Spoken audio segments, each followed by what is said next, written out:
회개하라 하나님의 나라가 가까이 왔느니라 라는 선언으로 공생애를 시작하신 예수님은 수많은 병자들과 귀신 들린 사람들을 고쳐주셨습니다. 그래서 예수님 주변에는 늘 온갖 병자들로 귀신 들린 자들로 인산인해를 이루었습니다. 한 번은 예수님이 가버나움 어느 집안에서 하나님의 말씀을 전하셨을 때입니다. 네 사람이 중풍병 환자를 들것에 싣고 예수님께로 옵니다. 중풍병은 현대의학에서 뇌졸중으로 불리는데요, 졸중이란 갑자기 쓰러졌다는 뜻입니다. 그 원인이 뇌이기 때문에 뇌졸중이라고 부르는 거죠. 뇌에 혈액을 공급하는 혈관이 막히거나 혹은 터짐으로 발생하는 뇌졸중은 생각보다 심각한 후유증을 남깁니다. 이를테면 반신불수, 구안화사, 언어장애와 같은 상당히 우리 일상생활에 지장을 주는 후유증을 남기지요. 그래서 네 사람이 지금 중풍병 환자를 들것에 싣고 온 것입니다. 그런데 문제는 집 안에 계신 예수님께 가까이 나아갈 수 없었습니다. 예수님이 계신 집 안에는 물론 집 밖에도 이미 수많은 사람들이 자리하고 있었기 때문입니다. 이때 네 사람은 기발한 방식으로 중풍병 환자를 예수님께로 인도합니다. 마가복음 2장 4절 말씀인데요, 같이 화면을 통해서 읽겠습니다. 마가복음 2장 4절 읽겠습니다.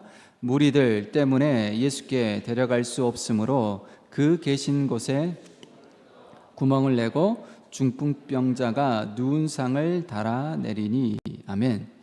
지붕으로 올라가서 지붕의 일부를 뜯어내고 지붕 위에서 예수님 앞으로 중풍병 환자를 달아내린 것입니다. 여러분, 지붕을 뜯기는 과정에서 소음이 발생했을 테고 또 먼지가 날렸을 것입니다. 상당히 소란스러웠을 것입니다. 그런데 예수님은 이 네 사람의 무례하고도 무모한 시도를 믿음이라 평가하십니다. 마가복음 2장 5절 말씀인데요, 화면을 통해서 같이 한번 읽겠습니다. 예수께서 그들의 믿음을 보시고 중풍병자에게 이르시되 작은 자야 내 죄사함을 받았느니라 하시니. 아멘. 예수님은 그들의 무모한 행동의 이면에 새겨진 믿음을 보았던 것입니다. 예수님께서 능히 중풍병을 고쳐주실 수 있다는 믿음, 그리고 예수님께로 가면 반드시 고쳐주시리라는 믿음, 바로 그들의 믿음을 보신 것입니다. 마가복음 2장 11절과 12절은 이 사건을 이렇게 마무리 짓습니다. 11절, 12절 계속해서 읽겠습니다. 내가 내게 이르노니 일어나 내 상을 가지고 집으로 가라 하시니 그가, 넘겨주시고요, 그가 일어나 곧 상을 가지고 모든 사람 앞에서 나가거늘 그들이 다 놀라 하나님께 영광을 돌리며 이르되 우리가 이런 일을 도무지 보지 못하였다 하더라. 아멘. 예수님의 말씀이 선포되자 중풍병 환자는 자리에서 벌떡 일어나 걸어 나갑니다. 여러분, 이 놀라운 기적의 통로가 무엇입니까? 그들의 믿음을 보시고, 바로 믿음이었습니다. 예수님께서는 바로 네 사람의 믿음을 통로 삼아 기적의 은총을 베푸신 것이지요. 12해를 혈루증으로 알아온 한 여인이 있었습니다. 레위기법에 따르면 혈루증, 계속해서 여인이 하혈하는 이 혈루증은 부정한 것으로 간주되었습니다. 환자 자신은 물론 그 환자가 접촉하는 모든 것은 즉각 부정해지는 거죠. 그러니 그녀는 12해 동안 정상적인 가정생활도 사회생활도 할 수 없었을 것입니다. 고립될 수밖에 없는 거죠. 그러니 그녀의 생이 얼마나 괴롭고 얼마나 힘들었겠습니까? 어느 날 혈루증 여인은 예수님에 관한 소문을 듣고 큰 용기를 내어 예수님께 나아갑니다. 부정한 상태인데도 불구하고 무리를 뚫고 예수님 뒤로 바짝 다가섭니다. 그리고 결코 해서는 안 될 행동을 합니다. 여러분, 부정한 여인이 결코 해서는 안 될 행동이 무엇일까요? 접촉하면 안 되죠. 만지면 안 됩니다. 사실 이 여인은 예수님께 나아가기 위해서 무리를 뚫고, 그러니 얼마나 많은 사람들과 접촉을 했겠습니까? 이 행동도 하면 안 되죠. 그런데 예수님 뒤로 바짝 다가서더니 결코 해서는 안 될 행동, 예수님의 옷자락을 만진 것입니다. 그런데 바로 그 순간, 예수님과 접촉한 바로 그 순간 여인의 출혈이 즉각 멈춥니다. 예수님의 옷자락에 손만 대었을 뿐인데 예수님께서 뭐라고 말씀하신 것도 아니죠. 그렇죠? 예수님께서 안수하신 것도 아니죠. 손만 대었을 뿐인데 어떻습니까? 치유의 기적이 나타난 것이죠. 출혈이 즉각 멈추고 병이 나은 것입니다. 이때 예수님은 부정한 여인의 터치를 꾸짖지 않으시고 뭐라고 말씀하실까요? 마가복음 5장 34절 말씀인데요. 계속해서 같이 한번 읽겠습니다. 예수께서 이르시되 딸아 내 믿음이 너를 구원하였으니 평안히 가라 내 병에서 놓여 건강할지어다. 아멘. 예수님께서는 부정한 여인이 해서는 안 될 행동, 만지면 안 되죠. 접촉하면 안 됩니다. 그런데 그 행동을 오히려 믿음이라고 칭찬하십니다. 그리고 그 믿음을 통해서 바로 치유의 이적이 나타났고, 그리고 그녀가 구원받았음을 선언하십니다. 그러니까 그녀의 믿음이 구원의 통로가 된 것입니다. 예수님의 옷에 손을 대기만 해도 나을 수 있다는 여인의 믿음, 바로 이 믿음이 치유의 기적을 일구어 낸 것이죠. 더러운 귀신 들린 어린 딸을 둔 한 여인이 있었습니다. 그 여인은 헬라인이요 수로보닉의 족속이었습니다. 간단하게 말해서 이방 여인이었습니다. 여인은 예수님의 소문을 듣고 더러운 귀신 들린 딸을 위해서 한달음에 예수님께 달려옵니다. 여인은 예수님의 발 앞에 엎드린 채 귀신 들린 딸을 고쳐달라고 간곡히 부탁합니다.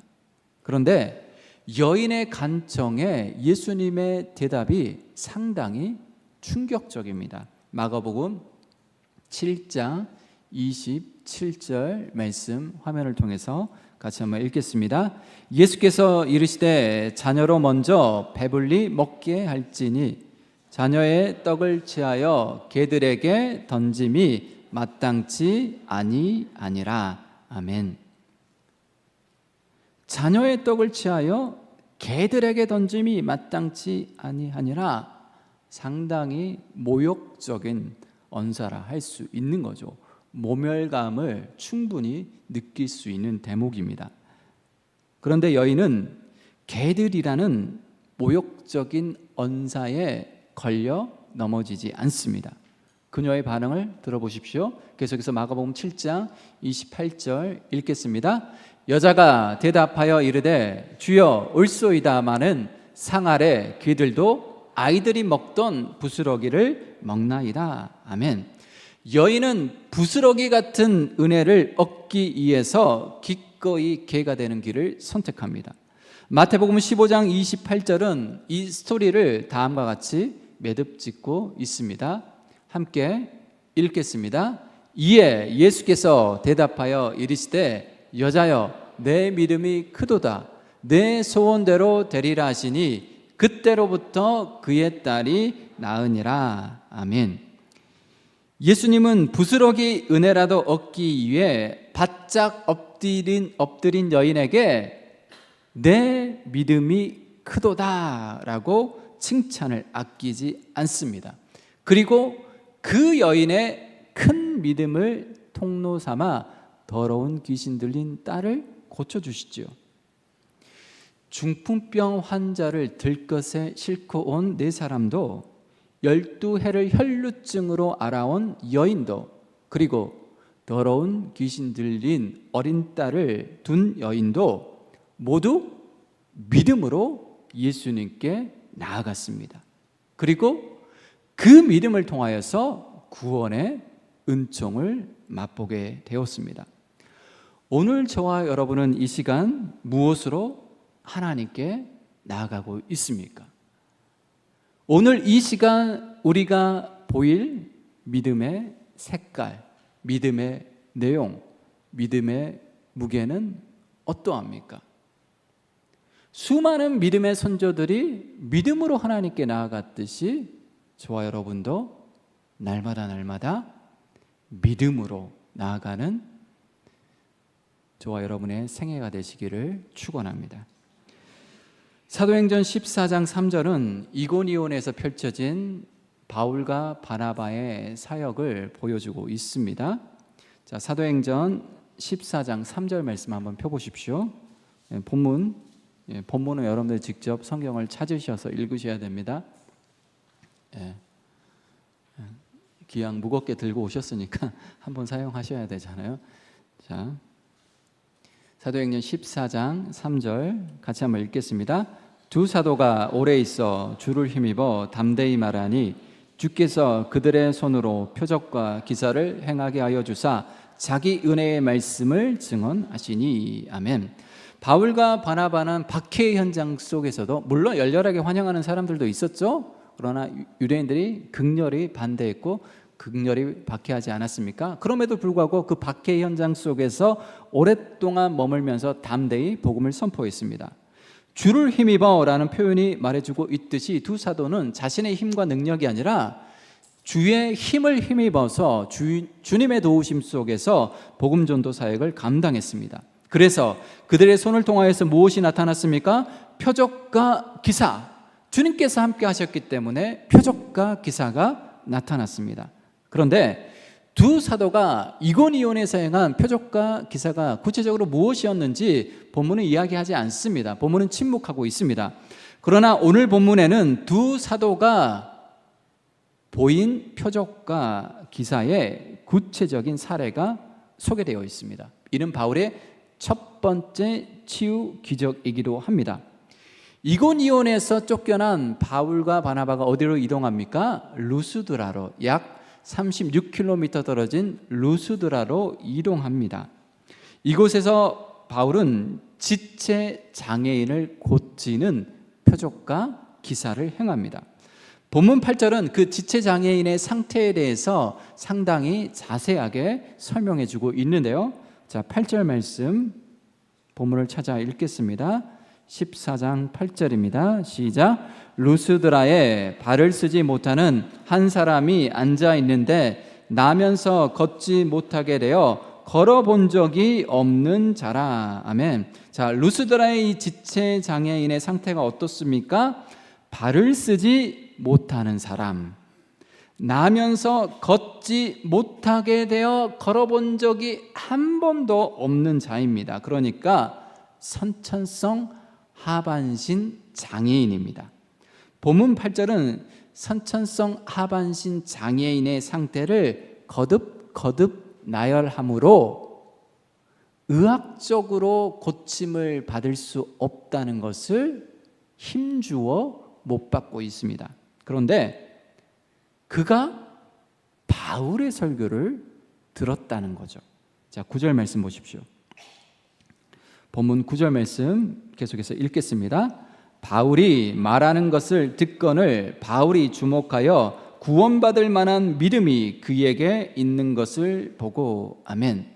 자, 장소는 알 수 없습니다. 자, 루스드라에 당도한 바울이 어디에서, 어떤 장소에서, 보통 회당에서 복음을 전했는데요. 루스드라는 회당은 아닌 것 같습니다. 광장 같은 데서 복음을 전한 것으로 추정됩니다. 자, 장소는 알 수 없지만 선천성 하반신 장애인은 바울이 선포하는 말씀을 들었습니다. 헬라어 원문에 보면 이 들었다라는 단어를 보면 미완료형입니다. 그러니까 그가 바울의 설교를 잠깐 들은 것이 아니라 미완료형, 지속적으로 계속해서 들었다는 거죠. 처음부터 끝까지 온 마음을 다하여 들었다는 것입니다. 그 결과 그에게 구원받을 만한 믿음이 생겼습니다. 무슨 말입니까? 하나님의 말씀은 선천성 하반신 장애인에게서 구원받을 만한 믿음을 끌어낸 것입니다. 하나님의 말씀이 그를 온전히 사로잡자 그에게 믿음이 생긴 것이죠. 그래서 훗날 사도 바울은 다음과 같이 믿음의 출처를 밝히고 있습니다. 로마서 10장 17절 말씀인데요, 화면을 통해서 우리 같이 한번 읽겠습니다.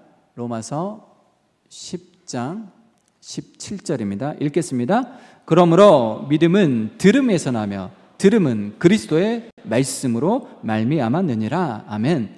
믿음은 들음에서 생기고 들음은 그리스도의 말씀에서 비롯된다는 것입니다. 여러분, 아무거나 듣는다고 해서 여러분 믿음이 생기는 게 아니죠, 여러분. 그렇죠? 유튜브에서 아무리 많은 이야기를 듣고 강연을 들어도 여러분 믿음이 생기지 않습니다. TV에서 여러분 하루 종일 TV를 시청한다고 해서 여러분 믿음이 생깁니까? 아무거나 듣고 아무거나 본다고 해서 믿음이 생기지 않습니다. 오직 말씀을 들을 때 믿음이 생기는 거죠. 믿음의 출처는 오직 말씀입니다. 여러분, 제가 설교 시간에 같이 말씀을 읽는 이유가 뭘까요? 말씀을 읽어야지. 읽으면 내 귀로 듣게 되잖아요. 말씀 읽고 듣고 묵상할 때 그 말씀을 통해서만 여러분 믿음이 빚어지고 믿음이 생기기 때문입니다. 바울은 말씀을 들음으로 싹튼 선천성 하반신 장애인의 믿음을 보았습니다. 정확하게 말하자면 구원받을 만한 믿음을 본 것이죠. 그가 말씀을 듣고 구원받을 만한 믿음이 그 안에 새롭게 빚어진 것입니다. 하여 바울은 그의 믿음을 확인하자마자 주저없이 다음과 같이 큰 소리로 선포합니다. 본문 10절 말씀 찾아보십시오. 본문 10절, 사도행전 14장 10절입니다. 함께 읽겠습니다. 큰 소리로 이르되 내 발로 바로 일어서라 하니 그 사람이 일어나 걷는지라. 아멘. 자, 바울이 큰 소리로 그를 향하여 내 발로 바로 일어서라 명령했고 그 즉시 어떤 일이 일어납니까?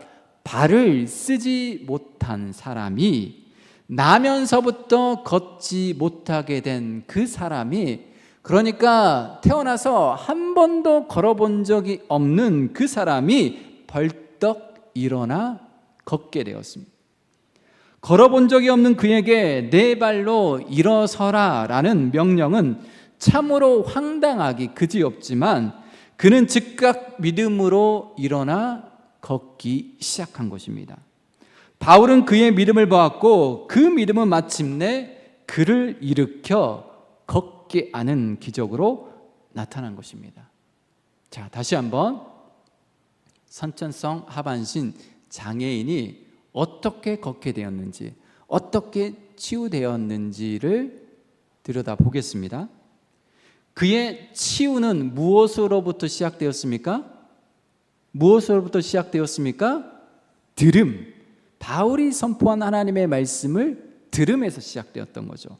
바울이 선포한 하나님의 말씀을 들었고 그 말씀은 그에게서 믿음을 끌어내었습니다. 믿음을 산출해내었던 거죠. 그리고 그 믿음이 바울의 시선을 끌어당깁니다. 구원받을 만한 믿음이 바울의 시선을 확 사로잡은 거죠. 하여 바울은 그의 믿음을 주목했고 주저없이 믿음으로 선포합니다. 내 발로 바로 일어서라. 바울의 믿음의 선포는 그의 믿음을 통로 삼아서 그의 발에 힘을 공급했고 그를 즉각 일으켜 세웁니다. 바울의 믿음의 선포와 그의 믿음이 맞부딪히면서 놀라운 기적이 일어난 것이죠. 이렇듯 선천성 하반신 장애인이 고침을 받는 이 사건의 중심에는 믿음이 놓여 있는 것입니다. 그의 믿음도 있었고 바울의 믿음도 있었던 거죠. 예수님은 중풍병 환자를 들것에 싣고 온 네 사람의 믿음을 보시고 중풍병 환자를 고쳐주셨습니다. 중풍병 환자의 믿음이 아닙니다. 그를 들고 온 네 사람의 믿음을 통해서도 그를 고쳐주셨습니다. 예수님은 혈루증 여인의 믿음을 통로 삼아 그 여인에게 치유의 권능을 흘려 보내셨습니다. 여인의 믿음이 치유의 통로이자 기적의 재료가 된 것이죠. 예수님은 부스러기 은혜라도 붙잡고 싶은 그 간절한 수로보니게 여인의 큰 믿음을 통하여서 귀신 들린 어린 딸을 고쳐 주셨습니다. 사무엘상 16장 7절에 보면 하나님께서는 사무엘을 통하여서 다음과 같이 말씀하십니다. 띄워주시죠. 사무엘상 16장 7절입니다. 함께 읽겠습니다. 여호와께서 사무엘에게 이르시되 그의 용모와 키를 보지 말라. 내가 이미 그를 버렸노라. 내가 보는 것은 사람과 같지 아니하니 사람은 외모를 보거니와 나 요한은 중심을 보느니라 하시더라. 아멘. 사람은 외모를 보거니와 요한은 무엇을 보십니까? 중심을 보시죠. 진심을 보시죠. 여러분의 내면을 보시죠. 마음을 보시죠. 우리의 껍데기를 보시는 게 아니라 우리의 중심을 보시는데요. 자, 오늘 본문을 통하여서 우리는 여기에 한 가지를 더 추가해 볼 필요가 있습니다. 하나님 우리의 중심도 보시지만 우리의 무엇을 주목하실까요? 우리의 믿음을 보신다라는 거죠. 우리의 믿음을 주목하신다라는 거죠. 우리가 하나님께 나아갈 때 중요한 것은 믿음이 있느냐, 믿음이 없느냐, 이게 중요한 거죠. 여러분, 이 시간 우리가 무엇으로 하나님 앞에 나아갈 수 있겠습니까, 여러분? 믿음밖에 없는 거죠. 하나님은 눈에 보이지 않잖아요. 하나님 눈에 보이면 믿음이 필요 없어요. 눈에 보이지 않으니까 믿음이 필요한 거죠. 눈에 보이지 않는 하나님이 이 시간 내가 드리는 예배를 받으시고 예배 가운데 함께 하시고 예배 가운데 내 영혼을 치유하시고 예배 가운데 나에게 은혜를 베풀어 주시고 예배 가운데 사자의 은총을 베푸시고 예배 가운데 다시 한번 세상으로 나아갈 수 있는 용기와 힘과 이루를 부어주신다라는 믿음, 그 믿음으로 예배를 드리는 거죠. 무엇으로 우리가 예배를 드릴 수 있겠습니까? 믿음장인 히브리서 11장 6절은 믿음이 없이는 하나님을 기쁘시게 할 수 없다라고 단언하고 있습니다. 자, 히브리서 11장 6절 말씀 같이 한번 읽겠습니다. 믿음이 없이는 하나님을 기쁘시게 하지 못하나니 하나님께 나아가는 자는 반드시 그가 계신 것과 또한 그가 자기를 찾느에게 상 주시는 이심을 믿어야 할지니라. 아멘. 하나님께 나아가는 자는 반드시 그가 계신 것과 눈에 보이지 않으니까 하나님이 계시다라는 그 믿음을 가지고 나아가야 되는 거죠. 그가 자기를 찾는 자들에게 상 주시는 이심을, 아직 상을 받지 않았잖아요. 이미 상을 받았으면 믿음이 필요 없죠.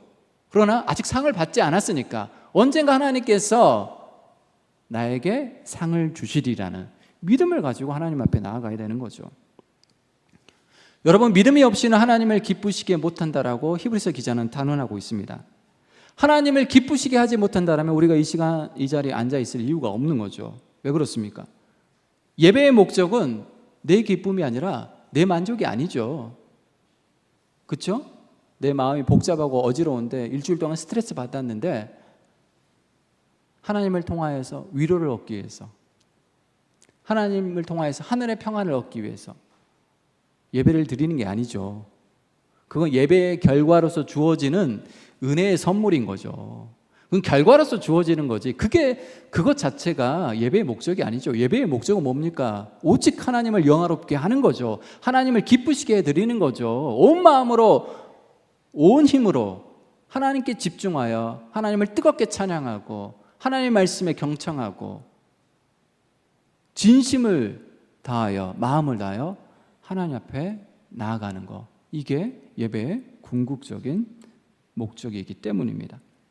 바울은 로마서 1장 17절에서 그리스도인의 삶에 대해서 이렇게 정의하고 있습니다. 로마서 1장 17절 화면을 통해서 같이 한번 읽겠습니다. 복음에는 하나님의 의가 나타나서 믿음으로 믿음에 이르게 하나니 기록된 바 오직 의인은 믿음으로 말미암아 살리라 함과 같으니라. 아멘. 믿음으로 믿음에 이르게 하나니 그리스도인의 삶은 믿음에서 시작하여 믿음으로 진행하고 믿음으로 매듭짓는다라는 거죠. 우리가 여러분 무엇으로 구원받았습니까? 행위로 구원받은 게 아니잖아요. 그렇죠? 하나님께 잘 보여서 하나님께 이쁜 짓 해서 구원받은 게 아니잖아요. 오직 믿음으로 구원을 받았잖아요. 믿음이 우리 신앙의 출발점입니다. 그 다음에도 믿음이에요. 계속 믿음이에요. 언제나 믿음입니다. 그리고 우리가 하나님 앞에 섰을 때 마침내 믿음으로 구원이 완성되는 거죠. 믿음에서 믿음으로. 이것이 그리스도인의 삶을 관통하고 있는 핵심입니다. 하여 바울은 하박국 선지자의 말을 인용하여 오직 의인은 믿음으로 말미암아 살리라 함과 같으니라. 언제나 늘 항상 믿음으로 사는 인생, 그 사람이 그리스도인인 것이지요. 믿음 없는 그리스도인, 그런 그리스도인은 존재할 수 없습니다. 그리스도인은 교회 안에서만 믿음으로 말미암아 사는 것이 아닙니다. 가정에서도 직장에서도 치열한 삶의 현장에서도 우리의 모든 삶의 영역에서도 구석구석 믿음으로 살아가는 사람, 그 사람이 그리스도인인 거죠. 이 시간만 우리가 믿음으로 하나님께 나아가는 게 아니라 어떻게 보면 더 절실히 믿음이 필요한 우리의 삶의 현장에서도 믿음으로 나아가야 되는 거죠. 하나님은 언제 어디서나 우리의 껍데기를 보시는 분이 아니라 우리의 중심을, 우리의 진심과 우리의 내면을 보시는 분이십니다. 우리는 가면을 쓰고 아무 일 없는 척 나는 꽤 나이스한 사람인 것처럼 연기하지만 하나님은 가면에 가리어진 나의 죄와 나의 더러움을 보시는 분이십니다. 우리의 내면을 꿰뚫어 보시는 분이시죠. 하나님은 언제 어디서나 우리의 믿음을 보시는 분이십니다. 히브리서 11장을 읽어보면 성경의 주요 인물들은 하나같이 믿음의 삶을 살았습니다. 그래서 여러분들이 11장을 한번 펴서 읽어보십시오. 믿음으로, 믿음으로, 믿음으로, 믿음으로, 믿음으로, 믿음으로, 믿음으로. 그러니까 우리의 신앙의 선조들은 믿음의 사람이었습니다. 그래서 믿음의 선조들이라고 우리가 부르지 않습니까?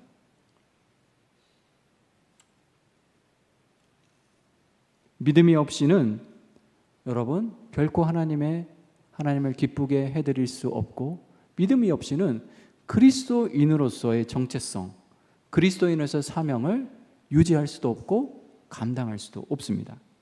오늘 저와 여러분은 삶의 모든 영역에서 하나님께서 나와 함께 하신다는 믿음으로 살아가고 있습니까? 하나님께 내 모든 것을 내어 맡기는 믿음으로 살아가고 있습니까? 하나님이 내 삶을 이끄시고 내 필요를 채워주신다는 믿음으로 살아가고 있습니까? 그 믿음이 있으면 어떻습니까? 걱정과 불안과 염려로부터 자유할 수 있게 되는 거죠. 그렇게 보면 실은 우리가 믿음이 없으니까 어떻습니까? 불안한 거죠. 걱정과 낙심에 짓눌립니다. 믿음이 없으니까 사실 어떻습니까? 영적인 침체기, 신앙의 침체기에 빠져드는 거죠. 하나님은 내 믿음을 통로 삼아 일하신다라는 믿음으로 저와 여러분은 살아가고 있습니까? 이 시간 믿음으로 하나님을 예배하고 믿음으로 하나님께 찬양하고 믿음으로 하나님께 기도하고 있습니까? 이 시간 저와 여러분이 하나님께 보일 믿음의 색깔은 도대체 어떤 색깔입니까? 저와 여러분의 믿음의 무게는 어떠합니까? 어떤 믿음을 보이고 우리는 이 시간 하나님을 예배하고 있는 것입니까? 여러분의 일상의 삶 속에서 믿음으로 선택하고 믿음으로 결정하고 믿음으로 움직이고 믿음으로 행하는, 믿음으로 시작하여 믿음으로 진행하고 믿음으로 마치는 바로 이 믿음이 여러분의 삶을 간통하시기를 주의 이름으로 축원합니다. 그런데 여러분, 그 믿음이 어디에서 빚어집니까? 말씀에서 빚어지는 거죠. 들음은 그리스도의 말씀에서 비롯되는 거죠. 말씀을 부지런히 읽고 말씀을 부지런히 묵상하고 말씀을 부지런히 읽음으로 날마다 믿음의 삶을 살아가는 저와 여러분이 되시기를 축원합니다. 우리의 믿음의 주, 우리의 예배의 대상이신 하나님이 눈에 보이면 좋겠는데 눈에 보이지 않습니다, 여러분. 우리의 미래가 눈에 보입니까, 여러분? 우리 미래가 눈에 보이면 좋겠지만 우리 미래가 눈에 보이지 않아요. 희망도 보이지 않을 때가 많이 있습니다. 그러니까 뭐가 필요합니까? 그러니까 믿음이 필요한 거예요. 우리의 이성으로 도무지 이해되지 않기 때문에, 우리의 이성으로 계산되지 않으니까, 그러니까 믿음이 필요한 거죠. 눈에 보이지 않는 하나님, 믿음으로 예배하고 미래가 보이지 않고 희망이 보이지 않지만, 그러나 마침내 하나님께서 미래와 희망을 주는 공동체, 미래와 희망을 주시리라는 그 믿음을 가지고 한 걸음 한 걸음 믿음으로 나아가는 저와 여러분 되시기를 축원합니다. 기도하겠습니다. 주님 감사합니다. 말씀을 통해서 믿음 주시니 감사합니다. 그 믿음으로 한 걸음 한 걸음 나아가길 원합니다. 믿음으로 시작하여 믿음으로 진행하고 믿음으로 하루를 마감하는 저희의 생애가 될 수 있도록 복 주옵소서. 그래서 우리의 생애 전체가 믿음의 열매들로 가득 넘치게 하여 주시고 우리의 믿음을 통해서 역사하시는 하나님의 놀라운 권능을 맛보게 하여 주옵소서. 거룩하신 예수님의 이름으로 기도드립니다. 아멘.